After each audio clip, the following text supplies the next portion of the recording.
Hello বন্ধুরা, তোমরা সবাই কেমন আছো? আশা করছি ভালো আছো, আর আমি অনেক ভালো আছি।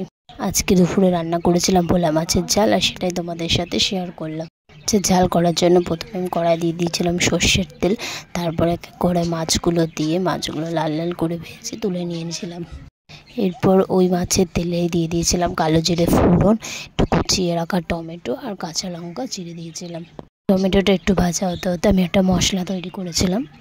যেহেতু আজকে হাতে টাইম কম ছিল, তার জন্য আর বাটাবাটি ঝামেলা না করে আমি সানরাইজ সর্ষে পাউডার দিয়ে মশলাটা করেছিলাম। একটা বাটিতে পাউডারটা ঢেলে নিয়ে অল্প একটু জল দিয়ে হাতে করে গুলে নিয়ে ভালো করে একটা পেস্ট করে নিয়েছিলাম।